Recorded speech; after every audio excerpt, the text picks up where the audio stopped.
I'm Kelsey too. This is my Dispositions self-assessment video.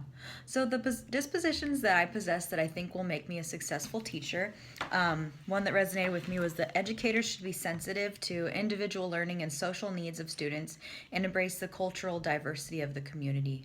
I've always kind of had a strength of being aware of people and kind of reading them, their comfort level, their attitude, what they need, what they want. I definitely say that's a strength as far as recognizing the individual learning needs and pursuing those, finding different ways for students to learn, whether it's a student who needs more structure or more freedom. And also the social needs of how much support do they need, how much encouragement, do they need help interacting with peers appropriately, do they need someone cheering them on, fairly often. Are they a student who is more motivated by being told good job, or a student who's motivated by I think you can do better?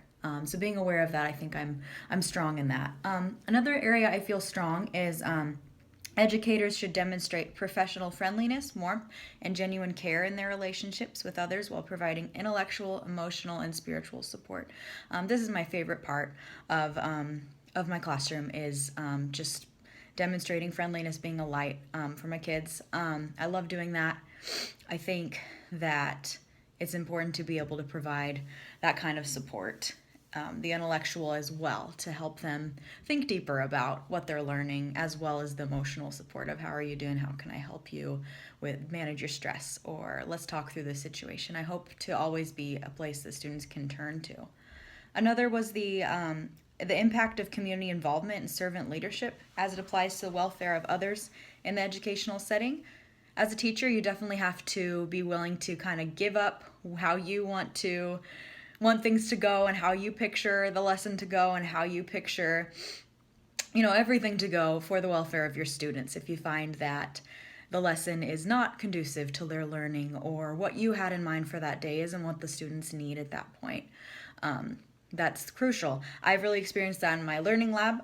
The class that I teach is essentially help for all students classes, and sometimes I might have a lesson lined up that I want to do on paragraph writing, but it turns out I didn't know till now, because the teachers don't always keep us informed, that there's a science test tomorrow. So my kids come in panicked wanting a science study guide. So I kind of have to think on my feet, okay, well, how am I going to put this study guide together? How are we going to study for this? But I want to help my students prepare. So definitely that kind of servant leadership of letting go of what I want to do in my agenda and helping them. I often find that school is really a place where I'm able to kind of lose myself and thinking about my desires for the well-being of my students. Some things that I'd like to work on is believing all students can learn and set and support realistic expectations for student success. There's kind of two sides of the coin for this one. On one hand, there are those students that it's always tempting to kind of give up on. And that's something I need to work on. I feel terrible, but at the end of the year, I can really say there's a few kids that I have not done much to try to intervene. And that's something I would really like to improve. I'm not okay with that. The other side of it is students who do need a lot of help and are accepting the help, but it's easy to give kids too much help when you really want them to succeed and they're really trying, and not setting that high expectation. I mean, for some kids, obviously the expectation does need to be a little bit lowered to be achievable, but I think at times I can give too much help where I'm doing their work for them and they need that push of higher expectations. Another I'd like to work on is be committed to the profession of teaching and learning. In my career, I was really torn between teaching special ed or being a counselor.